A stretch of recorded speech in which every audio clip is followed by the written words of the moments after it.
Okay, hello. As technology evolves, I think we can now do what was once considered quote unquote science fiction. This video will have 3 parts. First, a woman that had her brother's remains turned into compost. Second, a clip from the 1973 movie Soylent Green. Third, Bill Gates turns human feces and pee into drinking water. Please watch this video.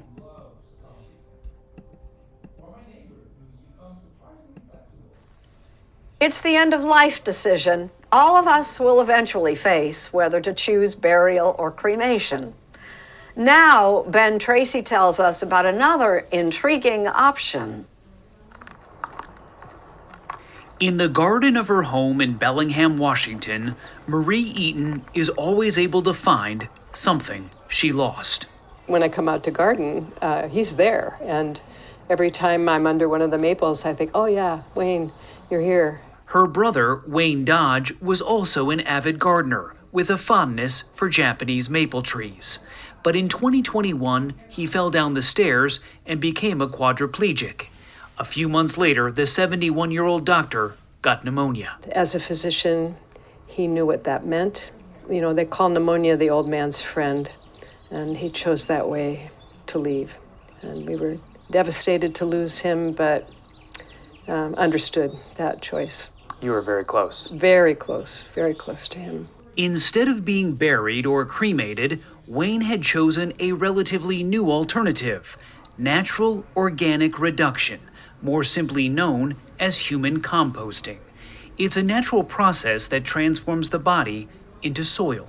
So I wanted to show you what this soil actually looks like. It's beautiful, like beautiful mulch at the end of the process. Some of it is spread under the Japanese maples in her yard. What do you say to people who will hear this and say, that just sounds a little creepy or a little strange? So I might invite them to think a little bit about what traditional burial involves, which is embalming a body, putting it inside a lead-lined coffin, and putting it into a concrete vault in the ground, as though we were pretending the person's not dead.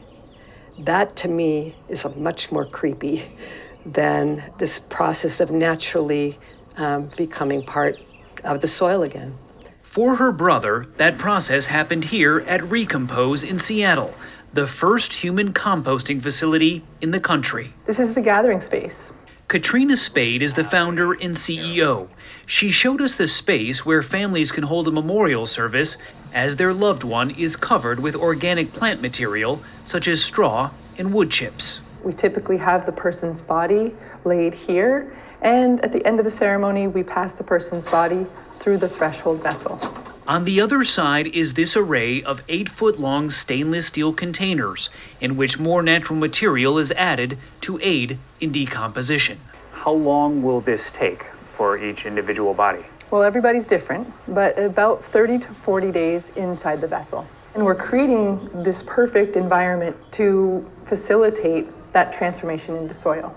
Bone at that point is reduced mechanically to sort of like a sand-like substance. Spade is a former architecture student who was instrumental in Washington state becoming the first in the nation to legalize human composting in 2019.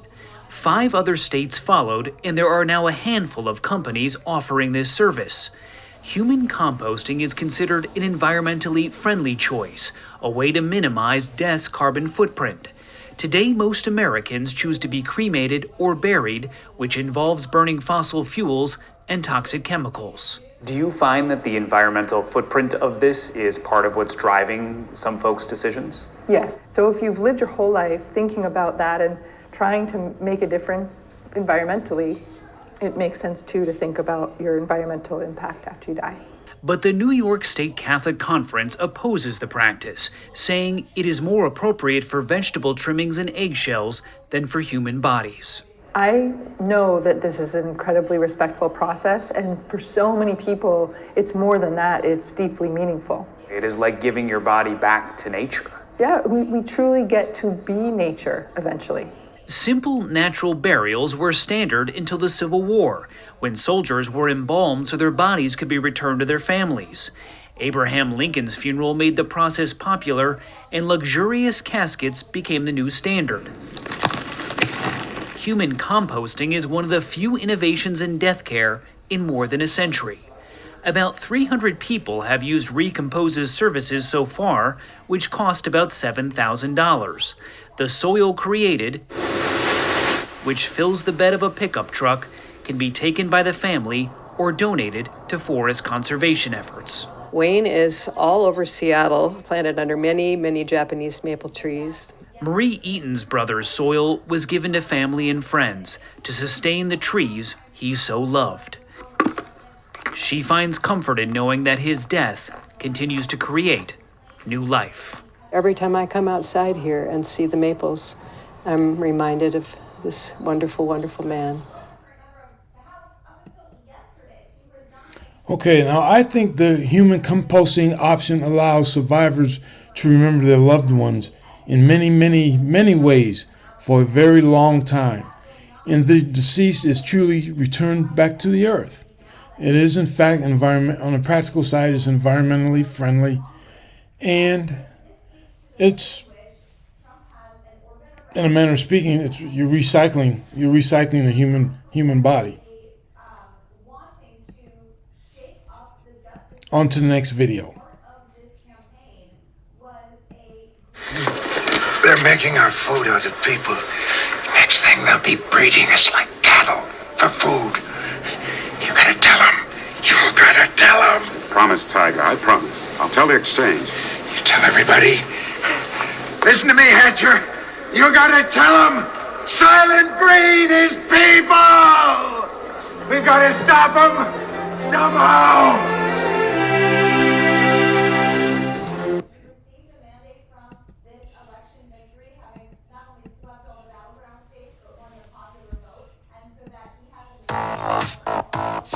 Hi guys, Max Scoville here for IGN News. As part of his humanitarian work, Bill Gates has shown off a machine that turns human waste, yes, that means poop, into potable drinking water, and he's put his money where his mouth is. Well, I guess it's kind of the other way around. On his blog, Gates notes, the former Microsoft CEO describes watching piles of feces being processed through a machine, boiled and treated, the result being a glass of drinking water that he personally drank. The whole process is said to have taken about 5 minutes, which I'm willing to bet is longer than most people take to generate fecal matter in the first place.